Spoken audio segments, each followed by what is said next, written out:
Class 7 के geography के 10 number के चैप्टर में आपका स्वागत है। 10 नंबर का चैप्टर का नाम है लाइफ इन डेजर्ट। जैसा कि हम इसमें इंटरेस्टिंग चीज़ें पढ़ रहे हैं, वैसे ही अब हम दुनिया के 2 डेजर्ट के बारे में पढ़ेंगे। डेजर्ट का मतलब आपको पता ही है, एक एरिड रीजन, मरुस्थल जिसको कहा जाता है, एरिड रीजन होता है, कैरेक्टराइज्ड बाय एक्सट्रीमली हाई और लो टेम्परेचर, और इसमें बहुत स्केर्स वेजिटेशन होते हैं, मतलब बहुत कम यहाँ पर वनस्पतियाँ मिलती हैं। डेजर्ट एरिया जो है वर्ल्ड का, वो उसको जाना जाता है, कैरेक्टराइज किया जाता है कि वहाँ लो रेनफॉल होती है, स्कैंटी वेजिटेशन मतलब बहुत कम वहाँ पर पेड़ पौधे होते हैं, और एक्सट्रीम टेम्परेचर होता है। टेम्परेचर के हिसाब से 2 तरह के डेजर्ट होते हैं, हॉट डेजर्ट और कोल्ड डेजर्ट। तो सबसे पहला क्वेश्चन तो यही आता है कि किस तरह के डेजर्ट होते हैं, क्योंकि जनरली हमारे दिमाग में ये आता है कि भाई जहाँ रेत होती है, जहाँ पानी नहीं होता, वही एक डेजर्ट है। नहीं, लेकिन आपको ये जान के बड़ा आश्चर्य होगा कि जहाँ बहुत स्नो होती है वहाँ पर भी डेजर्ट होता है। तो चलिए सबसे पहले हम पढ़ेंगे हॉट डेजर्ट के बारे में। यदि आप वर्ल्ड के मैप में देखें और अफ्रीका के कॉन्टिनेंट को देखें, तो इसमें जो ऊपर का भाग है वहाँ पर वर्ल्ड का सबसे बड़ा डेजर्ट है, वो है सहारा डेजर्ट। ठीक है, और इसमें बहुत सारे बहुत अच्छे अच्छे शहर भी हैं, जैसे इजिप्ट जो है वो सहारा डेजर्ट में स्थित है। ये आप देख सकते हैं अफ्रीका के मैप में। ये आपको बनाने के लिए आता है कि अफ्रीका के मैप में यदि आपसे कहा जाए कि सहारा डेजर्ट को शो करिए, तो आपको ये दिखाना पड़ेगा। फिर सहारा डेजर्ट में और देख लीजिए कि कौन कौन से देश आते हैं, जैसे इजिप्ट आता है। ठीक है, और भी देखिए, आप देख कर बताइए कि आपको और कौन कौन से देश दिख रहे हैं। चलिए फिर आगे बढ़ते हैं। तो सहारा डेजर्ट जो होता है वो नॉर्थ अफ्रीका के बहुत बड़े पार्ट को कवर करता है। यह वर्ल्ड का सबसे लार्जेस्ट डेजर्ट है। इसका एरिया लगभग 8.54 मिलियन स्क्वायर किलोमीटर है। ठीक है, जबकि इंडिया का जो टोटल एरिया है वो 3.2 मिलियन है। तो आप सोचिए कि सहारा डेजर्ट इंडिया से कितना बड़ा होगा। अब आप ये सोचिए, 3.2 मिलियन स्क्वायर किलोमीटर है और सहारा डेजर्ट कितना, 8.54 मिलियन स्क्वायर किलोमीटर है। तो आप सोचिए कि इंडिया से कितना बड़ा है। फिर है सहारा डेजर्ट जो होता है वो 11 कंट्रीज़ को टच करता है, और ये कंट्री हैं Algeria, Chad, Egypt, Libya, Mali, Mauritania, Morocco, Niger, Sudan, Tunisia and Western Sahara. अब यहाँ पर बहुत जगह सैंड है, लेकिन यहाँ पर कुछ जगह पर ग्रेवल प्लेन्स हैं, एलिवेटेड प्लेट्यू भी हैं, और रॉकी जो है सरफेस है। ये रॉकी सरफेस जो है वो 2500 मीटर हाई भी है। सहारा का यदि पास्ट की बात की जाए तो ऐसा माना जाता है कि जो वहाँ की केव पेंटिंग मिलती हैं, केव पेंटिंग मतलब जो गुफाओं में पहले ज़माने के अर्लियर जो ह्यूमन बींग थे उन लोगों ने जो पेंटिंग की थी, उनमें मिलता है कि वहाँ पर किसी ज़माने में वो बहुत ही हरा भरा जगह हुआ करती थी। वहाँ पर रिवर और क्रोकोडाइल के पिक्चर मिलते हैं, एलिफेंट, लायन, जिराफ, ये सब वहाँ होते थे। लेकिन क्या हुआ कि क्या चेंज ऑफ क्लाइमेट हुआ और वो पूरा का पूरा डेजर्ट में बदल गया। फिर यहाँ का जो क्लाइमेट है सहारा डेजर्ट का, वो बहुत ही स्क्रोचिंग हॉट और पार्च ड्राई है। मतलब बहुत ज़्यादा यहाँ पर ड्राई, जैसे कि अपन जानते हैं डेजर्ट में ड्राई सीज़न होता है, तो यहाँ शॉर्ट रेनी सीज़न होता है, स्काई क्लाउडलेस होते हैं। ठीक है, डेज जो होते हैं बहुत गर्म होते हैं, टेम्परेचर जो होता है वो 50 डिग्री से ऊपर चला जाता है। ठीक, और यहाँ की रॉक सॉक्स बहुत गर्म हो जाती हैं, तो आस पास जो चीज़ें हैं वो बहुत गर्म हो जाती हैं। जबकि रात में यहाँ पर फ्रीजिंग डिग्री पे इतना ठंडा हो जाता है, क्योंकि रेत है तो एकदम ठंडा हो जाता है और 0 डिग्री में चला जाता है। अल अजीजिया करके एक जगह है, वहाँ तो 1922 में 57.7 डिग्री टेम्परेचर, अब आप सोचिए 57.7 डिग्री टेम्परेचर वहाँ पर रिकॉर्ड किया गया था। फिर फ्लोरा और फौना, अब इतना सब कुछ होने के बावजूद यहाँ पर फिर भी वेजिटेशन मतलब फ्लोरा और फौना पाए जाते हैं, मतलब यहाँ पर वेजिटेशन भी मिलती है और एनिमल भी मिलते हैं। तो यहाँ पर क्या मिलता है, तो यहाँ पर कैक्टस मिलते हैं, डेट, पाम के ट्रीज मिलते हैं, आकाशिया मिलते हैं, कई कुछ जगहों पर ओएसिस भी हैं। अब ओएसिस क्या होता है वो मैं आपको अभी आगे चल के दिखाऊंगा।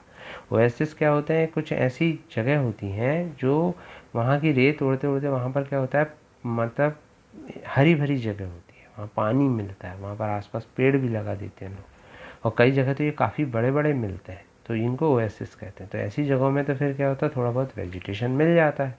और कैमल एमल जो होते हैं वो तो 30 डेज़ का पानी एक बार में पी लेते हैं, तो ऐसी जगहों में जा कर के फिर क्या होता है, वो लोग आराम करते हैं और वहाँ से पानी पी के फिर आगे चलते हैं। सोचिए कितना अच्छा लगता होगा ओएसिस में। फिर यहाँ पर केमल, हाइना, जैकॉल, फॉक्स, स्कॉर्पियन और कई तरह के स्नेक, लिजार्ड ये जनरली यहाँ पर मिलते हैं। ये देखिए ओएसिस का पिक्चर, पूरा रेगिस्तान है, बीच में देखिए खजूर के पेड़ हैं, कुछ हरियाली है, जिसका मतलब यहाँ पानी है। कितना अच्छा लगता होगा ना। फिर साइंटिस्ट ने जो है वहाँ पर फिश की भी उनको स्केलेटन मिले हुए हैं, तो इसका मतलब हुआ कि वहाँ पर कभी पानी भी रहा होगा बहुत ज़्यादा। फिर सहारा डेजर्ट के पीपल जो है इतना हार्श क्लाइमेट होने के बावजूद वहाँ पर रहते हैं। कुछ वहाँ पर ऐसी जनजातियाँ होती हैं, नोमैटिक ट्राइब्स रहती हैं, जिनके नाम है बिडोइंस और टूरेज करके जो है नोमैटिक ट्राइब्स रहती हैं, जो वहाँ पर गोट, शीप, कैमल और हॉर्स को पालते हैं। ये एनिमल इनको हाइट देते हैं, मतलब हाइट का मतलब जो इनका चमड़ा होता है, लेदर होता है, वो स्लीपर बनाने में, वाटर बॉटल, हेयर मैट बनाने में, कारपेट बनाने में ये लोग यूज़ करते हैं। यहाँ के लोगों को बहुत मोटे मोटे कपड़े पहनने पड़ते हैं, क्योंकि वो डस्ट स्टॉर्म कहीं भी यहाँ पर आ जाता है और बहुत हॉट विंड चलती है, तो इसके बावजूद वहाँ के लोग बहुत मोटे मोटे कपड़े पहनते हैं। अब अपन को तो ऐसा लगता है गर्मी में अपन पतले कपड़े पहने, पर यदि ये लोग पतले कपड़े पहनेंगे तो ये हॉट विंड को सहन नहीं कर पाएंगे और इनकी बीमार हो जाएंगे, तो इसलिए वहाँ मोटे मोटे कपड़े पहनना पड़ता है। और जो डिप्रेशंस होते हैं विंड के कारण, डिप्रेशन का मतलब यहाँ पर कोई निराशा वाली बात नहीं हो रही है। डिप्रेशन का मतलब होता है कि जो रेत उड़ जाती है, तो जो घाटियाँ टाइप की बन जाती है, वहाँ कई बार ओएसिस बन जाते हैं। और ये ओएसिस जो होते हैं बहुत फर्टाइल होते हैं, आसपास इनमें वाटर बॉडीज़ होती है, लोग जो है ऐसी जगहों पर पाम और दूसरे क्रॉप्स उगा देते हैं। जैसे एक टैफिलियाट करके उसी से मोरक्को में, वो 13,000 स्क्वायर किलोमीटर है। तो सहारा में और नील वैली इजिप्ट में भी जो है, नील नदी जो है वो इजिप्ट में बहती है, ये भी यहाँ के लिए वरदान कहलाती है। तो वाटर यहाँ पर अवेलेबल होता है, तो यहाँ पर डेट पाम मतलब डेट खजूर के पेड़ पाए जाते हैं। ठीक है, क्रॉप्स यहाँ पर कॉटन भी जो है, इजिप्टियन कॉटन बहुत फेमस है। तो इजिप्ट जो है वो कॉटन के लिए फेमस है। और एक चीज़ काय के लिए फेमस है बताइए? इजिप्ट में पिरामिड है, मिस्र के पिरामिड नाम सुना है ना आपने, तो वो इजिप्ट में ही। और इजिप्ट कहाँ पर है, कौन से डेजर्ट में है? Sahara desert. और सहारा डेजर्ट कहाँ है, भूल गए ना? फिर वही बात, इसलिए कहते हैं अच्छे से पढ़ा कर। तो यहाँ पर डिस्कवरी ऑफ ऑयल हुआ है, एक प्रोडक्ट जो कि जिसकी ग्रेट डिमांड है। ठीक है, अल्जीरिया, लीबिया, इजिप्ट में जो है वो सहारा डेजर्ट में जनरली जो है इन सब चीज़ों में की प्रधानता मिलती है। अल्जीरिया, लीबिया और इजिप्ट में ये इस तरह के ऑयल मिलते हैं। और फिर दूसरे मिनरल भी यहाँ पर मिलते हैं, आयरन, फास्फोरस, मैग्नीज। तो इस तरह से आपने पढ़ा किसके बारे में, कौन सा डेजर्ट पढ़ रहे थे? Sahara desert. ठीक है ना। तो सहारा डेजर्ट में इतना सब होने के बावजूद लोग रह रहे हैं। ठीक है, अब हम आगे बढ़ते हैं। अब हम कोल्ड डेजर्ट के बारे में पढ़ेंगे। और पता है वो कोल्ड डेजर्ट कहाँ है? वो लद्दाख में है। और लद्दाख कहाँ है? इंडिया में है। ठीक है ना, ये देखिए अभी ये उसका मैप है। तो ये जो लद्दाख है कोल्ड डेजर्ट है, ग्रेट हिमालय के पास है, ईस्टर्न साइड में जम्मू कश्मीर के है। ठीक है, काराकोरम रेंज एक तरफ नॉर्थ में है और जंस्कार माउंटेन साउथ में है। ठीक है, इसके सेवरल रिवर यहाँ पर बहती हैं। इंडस जो है यहाँ की मेन प्रमुख नदी है, परंतु सब जगह से नहीं बहती। ठीक है, द रिवर जो है फ्रॉम डीप वैली और गोर्ज बनाती है। कई ग्लेशियर यहाँ पर मिलते हैं, जैसे गंगरी ग्लेशियर यहाँ पर मिलता है। फिर ग्लेशियर क्या होते हैं? ग्लेशियर बर्फ़ के बड़े बड़े टुकड़े होते हैं। ठीक है, फिर यहाँ का जो क्लाइमेट होता है वो एल्टीट्यूड जो है लद्दाख का वो लगभग 3000 मीटर है कारगिल में, और 8000 मीटर काराकोरम नाम की जगह में समुद्र तल से। तो इतनी हाइट होने के कारण जो क्लाइमेट है वो यहाँ का एकदम कोल्ड और ड्राई है। एयर जो है वो इतनी पतली है यहाँ पर कि जो हीट ऑफ सन है वो एकदम बहुत तेज़ यहाँ पर हीट ऑफ सन लगती है। और यहाँ ऑक्सीजन का लेवल भी कभी भी कम हो जाता है, क्योंकि बहुत हाइट पर है। डे टेम्परेचर जो होता है समर का वो 0 डिग्री के ऊपर रहता है, और नाइट टेम्परेचर तो इतना नीचे चला जाता है -30 डिग्री पे। तो ये क्वेश्चन आता है कि वहाँ का क्लाइमेट कैसा है। तो ये सब आपको लिखना पड़ेगा कि यहाँ पर जो है हाइट ज़्यादा है, एयर जो है बहुत थिन है, हीट ऑफ सन हम फेल्ट कर सकते हैं। डे टेम्परेचर समर का 0 डिग्री होता है, परंतु नाइट टेम्परेचर जो समर का -30 होता है, और विंटर का तो -40 हो जाता है। ठीक है ना। तो इस तरह से जो है फ्रीजिंग कोल्ड होता है विंटर। अब चूँकि ऐसा टेम्परेचर है और बहुत लो रेनफॉल होती है, केवल 10 सेंटीमीटर रेनफॉल होती है, तो इसके कारण क्या होता है कि ये जो एरिया है ये बहुत ड्राई है और यही इसी कारण ये डेजर्ट कहलाता है। और यहाँ पानी की भी व्यवस्था नहीं है, पानी नहीं है। अब आपको ऐसा लगता होगा बर्फ़ तो है, उससे तो पानी बन जाता, पर इतनी ठंडी पड़ेगी तो कैसे पानी बनेगा। अब आप सोचिए, आखिर बर्फ़ को पानी बनाने के लिए भी तो गर्मी चाहिए ना। फिर है एरिया जो है एक्सपीरियंस करता है फ्रीजिंग विंड और बर्निंग हॉट सनलाइट।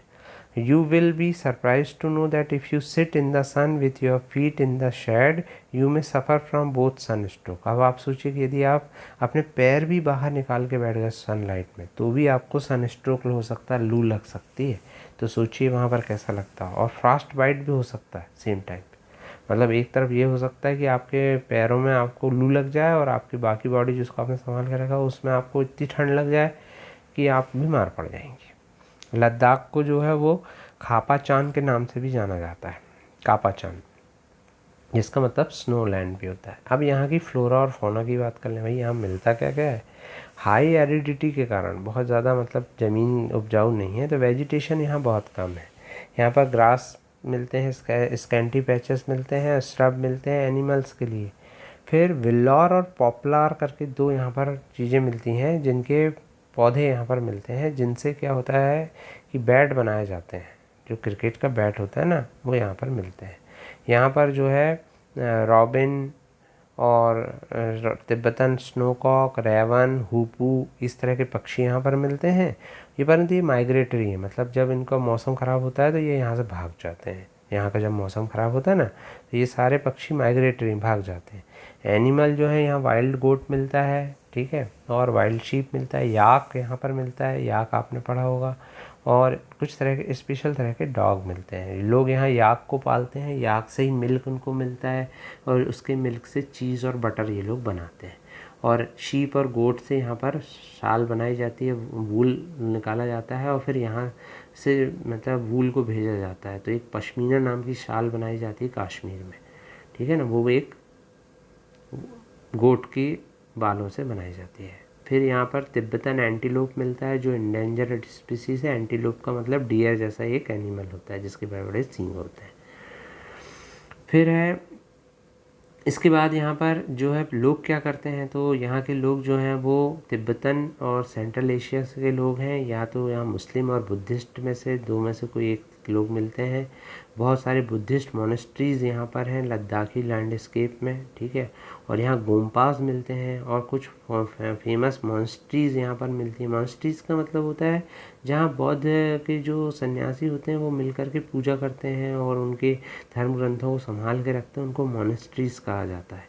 ये हेमिस, थिक्से, सेई और लामायुरु करके जो है यहाँ पर मोनेस्ट्रीज़ हैं और लोग यहाँ पर जो है टूरिज़्म के लिए आते हैं। जो सबसे अच्छे क्रिकेट बैट हैं वो विलो ट्री से बनाए जाते हैं, ठीक है। समर सीज़न में लोग जो होता है कुछ सब्जियां भी उगा लेते हैं, जैसे बार्ली, पोटैटो, पी, बीन्स और टर्निप। विंटर का तो बहुत हार्श रहता है, इसलिए लोग जो होता है फेस्टिविटी और सेरेमनी में जो है व्यस्त रहते हैं। वुमेन यहाँ की बहुत हार्ड वर्किंग होती है, वो ना केवल घरों में और खेतों में काम करती है बल्कि छोटी मोटी दुकानें भी चलाती हैं। लेह जो है वो लद्दाख की कैपिटल है और वो रोड और एयर दोनों से बहुत अच्छे से जुड़ी हुई है। नेशनल हाईवे 1A नाम का जो नेशनल हाईवे है लेह को कश्मीर वैली से जोड़ता है। और ये वहाँ का देखिए थिक्से मोनेस्ट्री है, जैसा कि मैंने आपको बताया। मोनेस्ट्री जो है वो यहाँ जोजिला पास जो है, जोजिला पास का मतलब होता है एक जोजिला दर्रा होता है, पहाड़ों के बीच में एक जगह होती है जिसके लिए बहुत फेमस है। लोग उसको देखने के लिए जाते हैं। टूरिज़्म यहाँ की मेन एक्टिविटी है। लोग गोम्पास को देखना पसंद करते हैं, मीडो को देखना, मीडो मतलब होता है जो चारागाह होते हैं बड़े बड़े, वो देखना पसंद करते हैं। ग्लेशियर को देखना पसंद करते हैं और यहाँ पर जो है बहुत सारी फेस्टिविटीज़ और सेरेमनी होते रहती है। तो ये देखिए लद्दाखी वुमेन ट्रेडिशनल ड्रेस पहन के बैठी हैं, ठीक है ना। लोग यहाँ गोम्पा देखने जाते हैं। मनाली लेह हाईवे जो होता है उसमें 4 पास पड़ते हैं, पास का मतलब ही दर्रे पड़ते हैं, तो लोग उनको देखने जाते हैं जुलाई और सितंबर में, जब यहाँ पे स्नो जो होती है वो क्लियर हो जाती है। ये बालाचा ला करके एक जो है दर्रा है। दर्रा का मतलब होता है पहाड़ों के बीच में एक जगह जहाँ पर जो देखने में बड़ी सुंदर लगती है पर बहुत ख़तरनाक होती है। फिर आजकल जो है लोग मॉडर्नाइजेशन की तरफ बढ़ रहे हैं। लद्दाख में जो है कई तरह की जो हारमोनी इन लोगों ने नेचर के साथ बना ली है, परंतु यहाँ पर पानी की अभी भी बहुत कमी है और फ्यूल की कमी है, इसलिए वो जो है हर चीज़ को बहुत ही केयर के साथ यूज़ करते हैं और कुछ भी चीज़ वेस्ट नहीं करते। तो यहाँ के लोग बहुत खुश हैं और लोग वहाँ जाते हैं देखने के लिए उनके गोम्पास को और उनकी सेरेमनीज़ को। तो इस तरह से आपको ये पसंद आया होगा कि हमने दो तरह के डेजर्ट पढ़े। कौन कौन से थे भाई? एक हॉट डेजर्ट था और एक कोल्ड डेजर्ट था। तो हॉट डेजर्ट कौन था? सहारा। और कोल्ड डेजर्ट लद्दाख। तो आई होप कि आपको अच्छा लगा होगा। Thank you very much.